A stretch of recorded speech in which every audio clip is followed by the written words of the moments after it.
for DNC autopsy report has been released, and it is kind of a disaster. As we had discussed on the show, it turns out that Paul Rivera, the person tapped by the DNC, by DNC Chair Ken Martin to produce this report, just kind of shit the bed and turned in. He's already been surpassed by AI. Yes, he turned in this incomplete analysis. It's riddled with errors. It's not backed by source materials. It seemingly is written by AI in a lot of places. Ken Martin released a statement about the autopsy in conjunction with the report. I'll just read a bit of it. When I received the report late last year, it wasn't ready for prime time, not even close. And because no source... All right, we saw all this I've always already. thought that people who sort of admit mistakes and then say, okay, I'm sorry, full transparency, like we want to incentivize that behavior because we don't want people to think, why would I tell the truth now and release what I promised I'd release, because then I'm just going to get even more shit and it's going to be worse, because we've had these conversations being in politics. And so like Ken Martin gets credit, I think, for doing that. Like it is belated, but he put it out, he apologized, so that is good. On the other hand, the more I like read his statement and read his Substack and then looked at the report, like, you know, he lied. Like he promised a report. He put his incompetent friend in charge of it. The incompetent friend created an incoherent product. Then Ken announced that they weren't going to release the report for reasons that had nothing to do with the truth about why they weren't releasing it. Then when anyone asked about it, including me, he decided to not just lie, but gaslight people into being like, you're the problem. You know, it's why don't you want to win? Why are you looking at in the past? And then there's like an internal revolt at the DNC and among donors and DNC members. And so then they release this. Like, it's just not, he says in his Substack, this is one of the lessons that he has learned that he puts in the Substack piece about this, about the autopsy today. The Democratic brand is in trouble and needs repair. We have to restore confidence in our party and show we can really deliver on our campaign promises to the American people. People need to be able to trust the Democratic Party again. Trust is critical. Yeah. So do you think we've resolved that? No. I mean, so look, I'm with you. Like, I'm glad they put it out. I appreciate that they did this. It took way too long, but whatever, we're here. I just, big picture, I don't think Ken Martin is the right person to be leading the DNC right now. I feel bad saying that. There's a lot of people in the DNC building working really hard who feel demoralized and their job sucks right now. They deserve better leadership. And to your point, this is a totally self-inflicted wound. Like, Ken, if he just said from the beginning, hey, I screwed up, put the wrong guy in charge, report didn't get done, we're starting over, that would have been really bad, right? There would have been a lot of shots at him, questions of his leadership. This is exponentially worse. And you're right, he did lie about it. Like, he just did. And because of that lie, everyone else filled the void with their own theories, right? Like, she lost, Kamala lost because of Gaza, he lost because, right? So that exacerbated problems within the party. It didn't fix them. So he has a huge candor and credibility problem right now. There's also the fundraising problem that you guys discussed in that interview. There's some numbers out this week. The DNC has 14.4 million on hand. The RNC has 123.9 million on hand. And really the DNC has -3 million because that's the cash they have on hand. If you then take away the debt, then it's -3. Yeah, and also the DNC is getting massively outraised by the DSCC and the DCCC. And I guess like this whole process just made me feel like this guy's not good at politics. Like, this interview came about because Ben Rhodes, or maybe me, tweeted something about fundraising. So Ken reached out to you to criticize you and say, oh, I'm always happy to come on. And then like kind of, I guess, was kind of like harsh to you guys at that party. And like actually walked up to me, like shook my hand and just kind of like silently mean mugged me and walked away. I remember being like, I'm drunk, but like not that drunk. And so like, and then in the interview though, like he just like, it wasn't just that he was gaslighting you. He was like taking shots at you and kind of like, look, we've been friends for 20 years. You're one of the least confrontational people I know. But every 2 or 3 years, every friend, you have a blowout fight. And there was a look on your face that happened about 3 minutes into that thing. And I was like, I've seen that face before. We know each other's looks very well when one of us is about to, very well. No, this is going to go south. Because I'm not, you know me, I'm never looking to attack someone or embarrass someone. In fact, I probably err too much in the opposite direction. But when someone lies to you and you know they're lying, and then not just lies but accuses you of being the problem when you know that they're actually covering something, it's just it pisses you off. First it's condescending. Of all. But I will say this, because I'm sure some people might say, and I've seen some of this online too, which is like, too much on this autopsy. Who cares?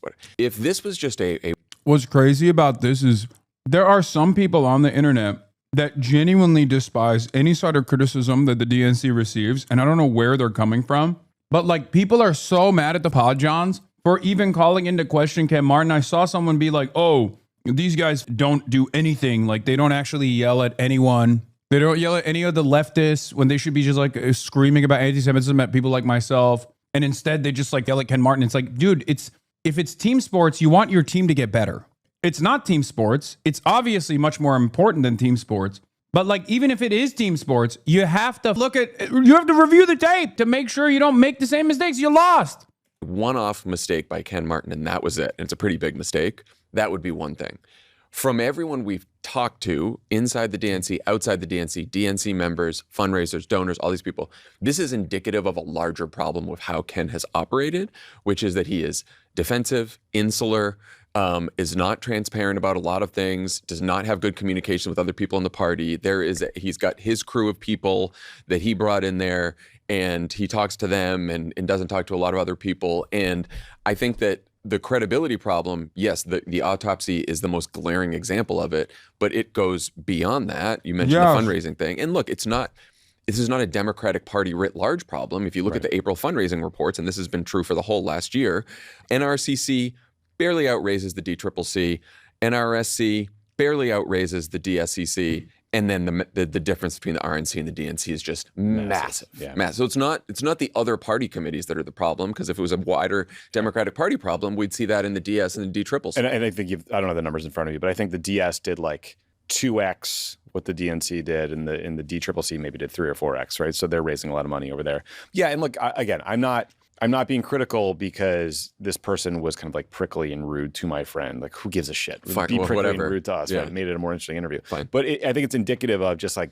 a political problem, which is like the fundraising is bad in part because Ken Martin took a bunch of shots at some of our biggest donors in the campaign against Ben Wickler, and then seemingly just refused to make amends for months and still hasn't. And so like, look, we can muddle through these problems now, but the trust deficit, the political challenge here, the rubber meets the road when he has to set up a presidential primary process and balance a bunch of interests and keep people in line. And we just cannot end up in a place as a party where there's like a half dozen splinter groups setting up their own unsanctioned debates and no one is reining them in. It's just a disaster. And like, by the way, another option could have been saying in part what he said to you in the interview, which is like, hey, guys, we lost because Joe Biden is old and then inflation made people mad. We're not doing an autopsy. There's no silver bullet here. We all know what we fucked up. Oh, okay. That would have avoided the political problem. I think it's valuable. Like there have been other people sort of, have released their thoughts on what went wrong and things we screwed up. And there's like kind of useful tactical points in there and things you learn. But again, it's just like the mishandling is like... Everything the Pop Bros are saying is absolutely true. I know it from experience with Martin directly. It's also crazy people are criticizing him for doing this. I've called Ken Martin and the party out to his face, and he can't take a punch on any level when done politely. He loses it. All ego. I just don't have any confidence that whoever replaces Ken Martin is going to be competent either. That's the other problem here. I don't think that they're going to, I think Ken Martin is clearly incompetent to a degree where it's hurting the party. It's very clear. But I don't think anyone who replaces him is going to be good either. This is not just like a structural problem within the DNC. This is just like the holistic problem with the Democrats.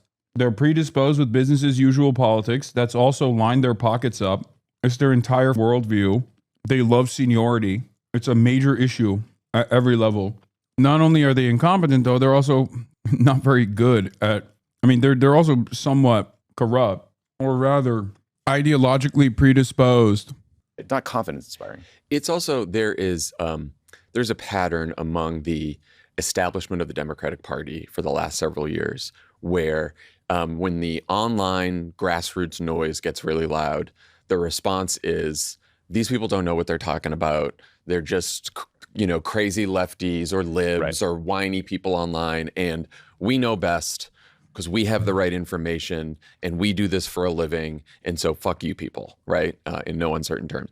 And I understand the frustration being on the inside when people are chirping at you from the outside. We've been there, right? But when you're on the outside, you realize some of the carping on the online is really fucking annoying and not correct. But your job, if you're in the party and you're in leadership and you're part of the establishment, is to at least like listen to those voices, welcome them in, be transparent, be honest about what you know. I mean, I'm just thinking about this. Like, obviously, we've criticized the Biden administration and Joe Biden quite a bit, but I remember when Ron Klain became chief of staff, and the way that the Bernie folks and the Biden folks after that primary worked together, and Ron made sure he was listening to all parts of the party and wanted ideas from all them. And I think it was like a good way of handling it. Like, obviously, things got worse later on, but I just think that the model of a successful party has to be like, yes, keeping people who are like, yes, pushing back on people who are criticizing you unfairly, but at least listening to voices and trusting people with the information that you have. Yeah, one thing. So much like the DNC, we are trying to build an independent, progressive, grassroots media company. So please subscribe to Pod Save America here on YouTube. It really helps us push back on the right-wing crap out of the RNC and Republicans and Fox News and everybody else. So subscribe to Pod Save America. We'd appreciate it. Just to go at the report again. I mean, CNN broke this story, and they reported in their big piece that there was a DNC retreat for top donors. And at that retreat, Paul Rivera, who created the autopsy, did an hour-long presentation that was, according to the story, in part drawn directly from the report. So let me just read from this article. Another part of his presentation tracked the candidates' areas of focus by content theme to argue that Trump advanced focus many times more on immigration than Harris did. Rivera used an unclear methodology for the breakdown, assigning percentages to 10 categories of content or theme for Trump, Harris, and their running mates. The percentages in every column, one for each candidate, added up to well over 100%. Right? So it just like speaks to how sloppy this is.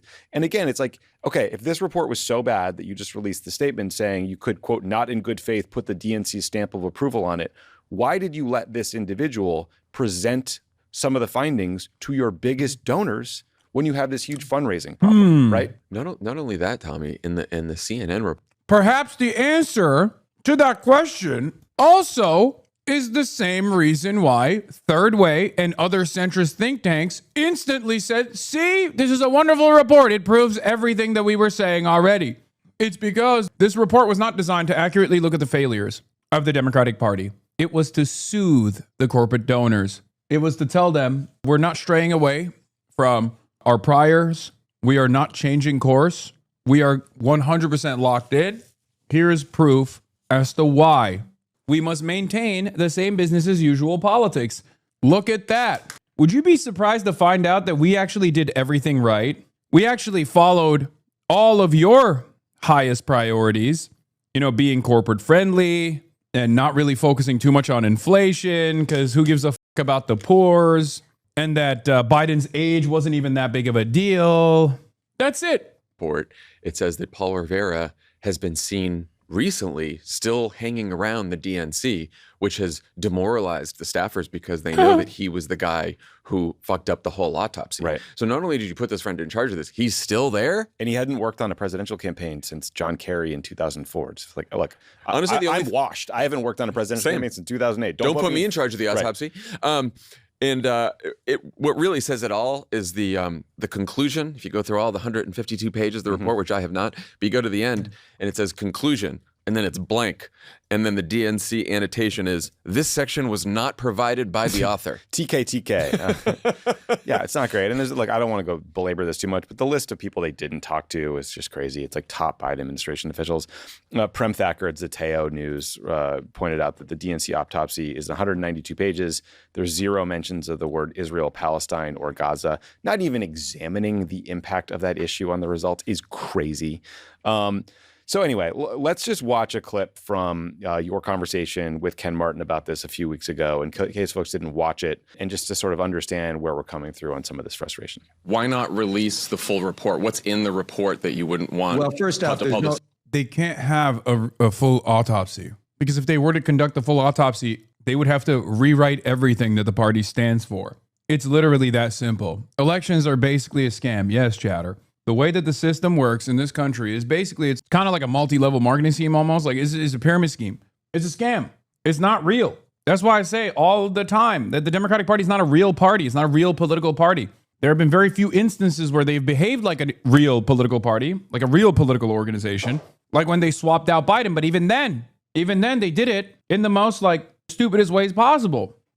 Yeah, there's no smoking gun in the report, and I know that's what everyone's so eager to learn. The smoking gun. Guess what, John? But if there's no smoking gun, why wouldn't you just release it then? Because we want to keep the focus on the lessons. There's no smoking gun here. People are obsessed about this in a way that continues to turn them away from wanting to focus on the lessons and instead think. Okay, there was no smoking gun in the report. He's not wrong, but also, there was no lessons in the report either.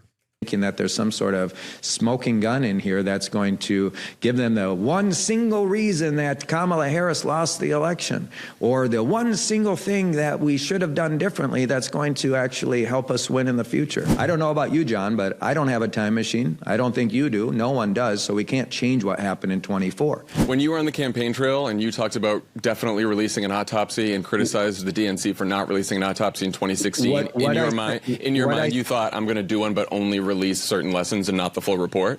No, what I said at the time is exactly what I've been saying now, which is we have to focus on the things that help us win the future elections. Let's focus on the elections coming up, John. You know what? Yeah, well, I mean, I want to focus on winning them. I feel like an autopsy on what went wrong and when we lost the popular vote in all those states in 2024 and figuring out what went wrong based on a big report is pretty important. They're so right. The Pod Johns are so right. And it's not like they're goddamn socialists, dude. They just don't want the Republicans to win. It's literally that. So in a way, their voice of concern is the voice of reason. And it also happens to be where the base is. Like, that's literally what's going on here, where they're like, dude, we don't want Republicans to win, man. So we have to figure out why it happened. I can tell you why. It's because these guys only care about maintaining corporate donors, maintaining the interests of corporate donors, and they have to constantly lie to the corporate donors and be like, no, you guys don't understand. It's actually a really solid approach. Our approach is the best approach. Everyone is looking for, $50,000 in tax credits for underserved neighborhoods. That was a banger policy. Couldn't have written a better policy myself if I tried, you know? My mother was a small business. That's what people want desperately from their party. Everybody is self-interested. And if you're this self-interested in a system that requires you to be subservient to the needs of corporations and the super wealthy, then yeah, you're only looking for ways to run the clock every single time you do one of these things. You might luck in to a victory every now and then because the Republicans are dog shit and so unbearably violent and so incompetent that like the people say, okay, I will vote for anything, just anything but this, right? And that's the Democratic Party's approach to winning elections. Wait it out. It's ridiculous. For everyone to know. Yeah. This conversation doesn't help us actually win elections. All it does is continue to turn people inward. So that was a frustrating watch. Again, like he pitched the conversation. Like he did pitch the conversation. He didn't just pitch the conversation. Wait, you mentioned when he reached out to me, he said like, if you're going to criticize me, let me have a chance to respond. On which, of course, I said, please come on the pod. We'd love to have you respond. And I'm like 100% sure this would have just gone away if he hadn't done this interview. For sure. I'm almost positive of it. Yeah, which is just so he did tell the truth there in saying that there was no smoking gun. Yeah. There was not much of anything. No gun at all. There was no gun. There was no smoke. No ammo. Yeah, there was barely anything in that report. It was just Chat GPT. Okay, so the question is, what now? I think Ken's term goes through February of 2029. He's elected to a 4-year term. I was talking to someone today about what would be required to make a change. Basically, he has to resign. Yeah. The person thought the way that could happen is, the money gets so bad that Ken can't make the payments to the state parties that are an important part of his political support, and his support just erodes. 2, it's, members could, read about what just happened here, watch back that interview, and go public with calls on him to resign or push him out.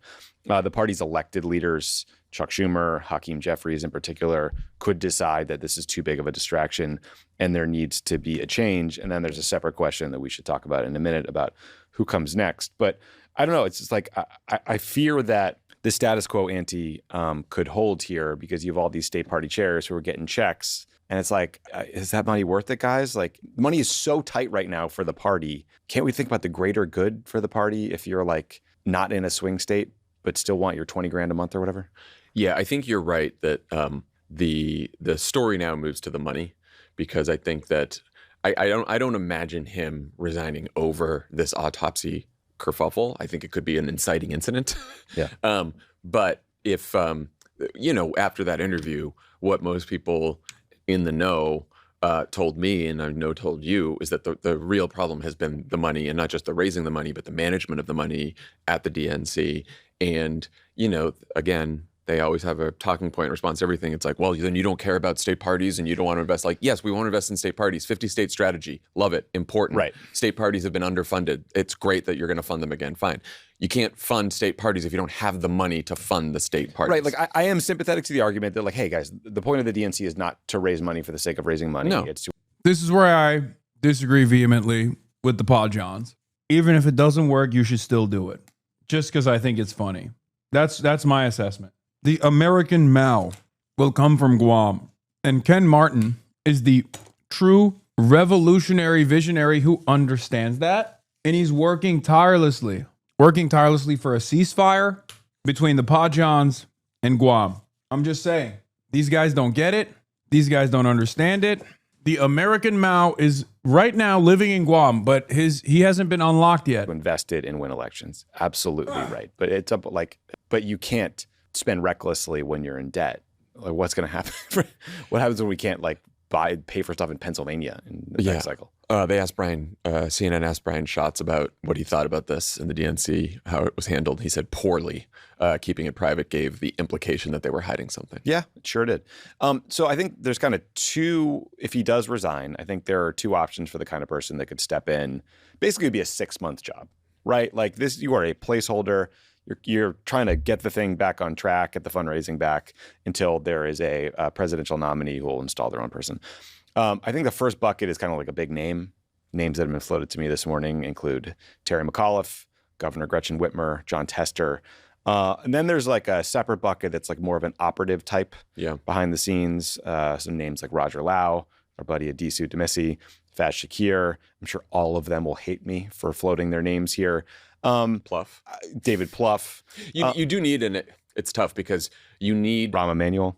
Yeah, right. You need someone who knows donors, can raise money, understands DC without looking like too much of an insider. Yeah. Right? So it's hard to have an outsider insider. Like, you don't want someone who's going to walk in there just because everyone's like, well, we needed this fresh voice outsider, and then have no idea, don't have the relationships with the donors and everything. Right. So you need someone who can straddle. You are literally a party boss. Like, we are a party boss. You need, which to is why, like, Faz is a great. I mean, Faz would be a great solution. Adisu as well. And you still, like, also one thing you don't want to do is just kick up the intra-party left versus moderate fights in the which is the problem that Rahm comes from gets 2016. Yeah, exactly. Okay, well, anything else on this?